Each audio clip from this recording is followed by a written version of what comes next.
দে পাখি হাউসের আজকের পর্বে সকলকে স্বাগত জানাই। আজকে আপনাদের সঙ্গে পাখির এমন একটা সমস্যা নিয়ে আলোচনা করব, সেই সমস্যাটি পাখির ব্রিডিংয়ের উপরে পরোক্ষভাবে প্রভাব ফেলে। পাখির শরীরে যদি চর্বি হয়ে যায় তাহলে কিন্তু পাখি ব্রিডিং করে না। এই সমস্যাটি গুরুতরভাবে দেখতে পাওয়া যায়।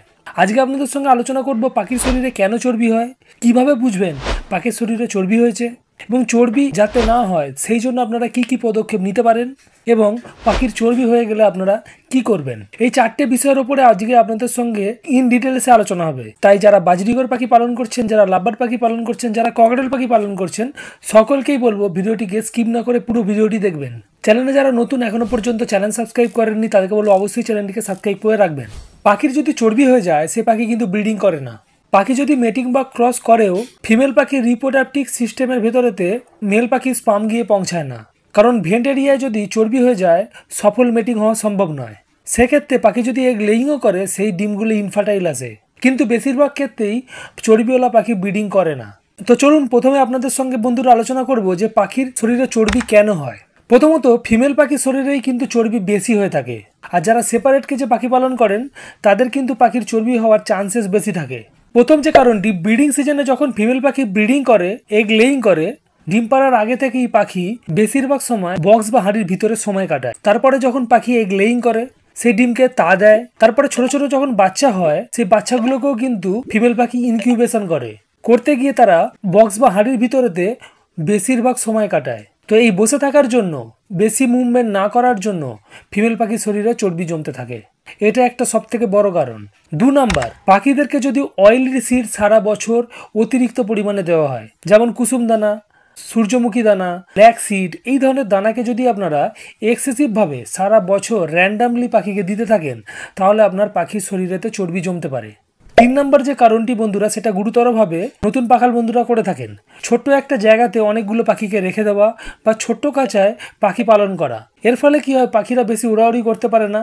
পাখি উড়াউড়ি না করতে পারার জন্য পাখির শরীরে আস্তে আস্তে ফ্যাট জমতে থাকে। 4 নম্বর যে কারণটি, সেটাও কিন্তু খুব গুরুত্বপূর্ণ কারণ বন্ধুরা, যেটা হচ্ছে পাখিদেরকে যদি আপনারা রেগুলার এগ ফুড দেন, বেশি পরিমাণে প্রোটিন পাখিদেরকে প্রোভাইড করেন, তাহলে কিন্তু পাখির শরীরে ফ্যাট জমতে থাকে। কোনো কিছুই পাখিদেরকে বেশি দেওয়া যাবে না, কোনো কিছুই পাখিদেরকে কম দেওয়া যাবে না, সব কিছুর মধ্যে একটা ব্যালেন্স রাখতে হবে, তবেই আপনার পাখিগুলো স্বাস্থ্যবান থাকবে। পাখি মোটা তরতাজা মানেই যে আপনি পাখির থেকে ভালো ব্রিডিং পাবেন, এই ভুলটা কিন্তু করলে চলবে না। আর পাখি যখন আপনারা নতুন কিনতে যাবেন, চেষ্টা করবেন পাখি নেবেন সাইজে বড়, কিন্তু বেশি মোটা পাখি নেওয়ার চেষ্টা করবেন না। যদি পাখিকে মোটা তাজা নিতে যান তাহলে কিন্তু আপনারা পাখির থেকে ব্রিডিং নাও পেতে পারেন, কারণ মোটা তাজা পাখি ফ্যাটওয়ালা পাখি হতে পারে। এরপরের যে পয়েন্টটি নিয়ে আলোচনা করব বন্ধুরা, সেটা হচ্ছে আপনারা কিভাবে বুঝবেন আপনার পাখির শরীরেতে ফ্যাট বা চর্বি জমেছে।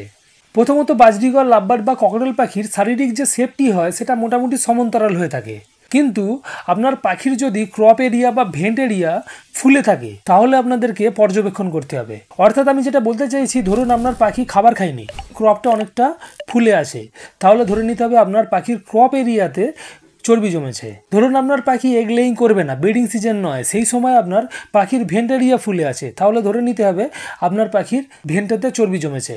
তাহলে হাতে নিয়ে আপনাদেরকে পর্যবেক্ষণ করে দেখতে হবে। হাতে নিয়ে যখন আপনারা পর্যবেক্ষণ করবেন তখন ভালোভাবে একটা জিনিস দেখতে পাবেন, যে জায়গাতে পাখির চর্বি জমবে সেই জায়গাটা একটু হলুদ রঙের হয়ে যাবে, অর্থাৎ পাখির চর্বি আপনি বুঝতে পারবেন যে আপনার পাখির শরীরে চর্বি জমেছে, এবং সেই জায়গাটা হাত দিলে আপনার একটা নরম অনুভব করবেন। কখনো কখনো কিন্তু ওই জায়গা চর্বি জমে জমে শক্ত হয়ে যায়, তাকে ফ্যাটি টিউমার বলে। অনেকদিন ধরে পাখির শরীরে ফ্যাট জমে থাকলে সেই জিনিসটা হয়, কিন্তু নর্মালি পাখির যেখানটা চর্বি জমবে সেই জায়গাটা নরম হবে, কালারটা একটু হলুদাভ হবে। তাছাড়াও পাখির যদি ভেন্ট এরিয়াতে চর্বি জমে সেই অংশে কিন্তু পালক খুব একটা বেশি থাকে না। পাখি এগ লেইং এর সময়ও দেখবেন পাখির যখন ভেন্ট এরিয়া ডিম পাড়ার আগে মুহূর্তে ফুলে থাকে ডিমের জন্য, সেই অংশেও কিন্তু পালক থাকে না। কিন্তু সেই সময় যদি আপনারা ভেন্ট এরিয়ায় হাত দেন তখন একটা শক্ত জিনিস অনুভব করবেন, কিন্তু পাখির ফ্যাট জমলে সেই শক্ত জিনিস আপনি অনুভব করবেন না, পুরোটাই আপনার নরম অনুভব হবে। তখন আপনাকে ধরে নিতে হবে আপনার পাখির ফ্যাট জমেছে। কি কি পদক্ষেপ গ্রহণ করলে পাখির শরীরেতে সহজে ফ্যাট জমবে না সেটা আপনাদের সঙ্গে আলোচনা করব। প্রথম যে জিনিসটা, পাখির জন্য আপনাকে একটা পরিপূর্ণ সঠিক মাপের খাঁচা দিতে হবে। পাখি যেন সেখানে কমফোর্টেবলি উড়তে পারে। পাখি যদি না উড়তে পারে তাহলে কিন্তু পাখির শরীরে ফ্যাট জমবে। এবং পাখিকে যখন ব্রিডিংয়ের পরে রেস্টে দেওয়া হয়, ফ্লাইং কেজে রাখা হয়, তখন আপনার ফ্লাইং কেজটা একটু বড় সাইজের রাখবেন। যদি পাখির শরীরেতে অল্প পরিমাণেও ফ্যাট জমে যায় ব্রিডিংয়ের জন্য, সেই ফ্যাট কিন্তু বড় সাইজে খাঁচায় রাখার ফলে আস্তে আস্তে কিন্তু রিডিউস হবে। কারণ পাখিরা বড় সাইজের খাঁচা একটু ওড়াউড়ি বেশি করবে। পাখি যত উড়বে, পাখির শরীরে যদি অল্প পরিমাণে বা বেশি পরিমাণেও ফ্যাট থাকে, সেটা আস্তে আস্তে কিন্তু গলে যাবে। তো এই জিনিসটা আপনাদেরকে করতে হবে, পাখির শরীরে ফ্যাট জন্মাতে দিলে হবে না। 2 নাম্বার, পাখিদেরকে অয়েলি সিড সারা বছর দেওয়া যাবে না। গরমকালে তো দেবেন না, আর যখন দেবেন পরিমিত পরিমাণে দেবেন, খুব বেশি দেওয়ার দরকার নেই। শীতকালেও পাখিদেরকে যখন আপনারা সূর্যমুখী দানা বা কুসুম দানা প্রোভাইড করবেন, খুব অল্প পরিমাণে দেবেন, একদম বেশি দেবেন না।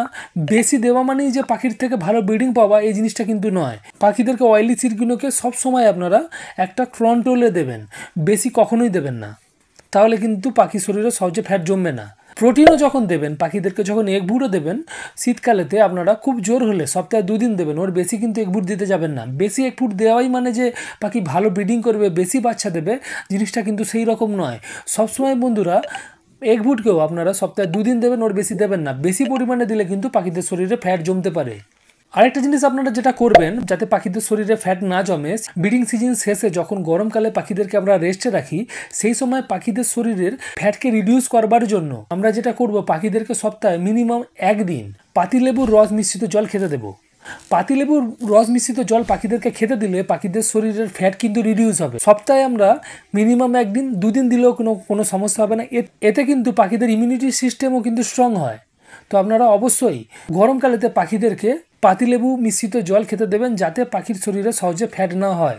মোটামুটি আপনারা 50 ml জলেতে 6 থেকে 8 ফোঁটা পাতিলেবুর রস দিয়ে পাখিদেরকে প্রোভাইড করতে পারেন, তাহলে দেখবেন আপনাদের পাখির শরীরেতে সহজে ফ্যাট জন্মাবে না। তো এবার যদি পাখির শরীরেতে ফ্যাট হয়ে যায়, তখন আপনি কি করবেন? কখনো কখনো কিন্তু পাখির শরীরেতে ফ্যাট জমে গেলে পাখিরা কিন্তু হঠাৎ করে ব্রিডিং বন্ধ করে দেয়। তো পাখিদেরকে সে সময় পর্যবেক্ষণ করতে হবে, দেখতে হবে পাখির শরীরে কোথায় ফ্যাট জমেছে। পাখির শরীরে যদি ফ্যাট জমে যায়, তখন আপনাদেরকে সঙ্গে সঙ্গে পাখির শরীরে ফ্যাট রিডিউস করবার জন্য ব্যবস্থা নিতে হবে। প্রথমত, পাখি যদি ব্রিডিংয়ে থাকে, পাখিকে বক্স বা হাঁড়ি লাগানো হয়ে থাকে, তো বক্স বা হাঁড়ি লাগানো থাকলে সেই বক্স বা হাঁড়িকে খুলে দিতে হবে, পাখিকে রেস্টে দিতে হবে এবং একটা বড় ফ্লাইং কেজে পাখিকে রাখতে হবে। তার সঙ্গে পাখিদেরকে কয়েকটা জিনিস আপনাদেরকে প্রোভাইড করতে হবে। প্রথমেই আপনাদেরকে বলেছিলাম, পাখির শরীরে যাতে ফ্যাট না হয়, সেই জন্য পাখিদেরকে পাতিলেবু রস সপ্তাহে 1 থেকে 2 দিন দেওয়ার জন্য, বিশেষত গরমকালে। তো পাখির যদি ফ্যাট হয়ে যায়, তখনও কিন্তু আপনারা পাতিলেবুর রস দিতে পারেন।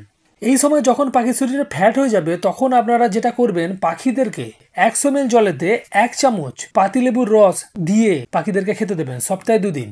তার সঙ্গে পাখিদেরকে আপনারা এসিবি মিশ্রিত জল, মানে অ্যাপেল সিডার ভিনিগার পাওয়া যায়, ওই এসিবি মিশ্রিত জল পাখিদেরকে আপনারা খেতে দিতে পারেন, সেটাও সপ্তাহে 1 থেকে 2 দিন।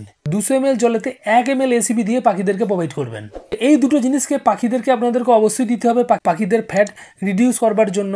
তার সঙ্গে কয়েকটা জিনিস আপনাদেরকে করতে হবে। পাখিদেরকে অয়েলি সিড একদম দেওয়া যাবে না। পাখিদেরকে দানার মধ্যে, সিডসের মধ্যে কাগনি দানা, যেটাকে চীনা বা কাউন বলে, তো এই কাগনি দানা তার সঙ্গে ধান, এই দুটো জিনিসকে দিতে হবে। বয়েল রাইস একদম দেওয়া যাবে না পাখিদেরকে এই সময়। পাখিদেরকে এই সময় একদম ভাত দেবেন না।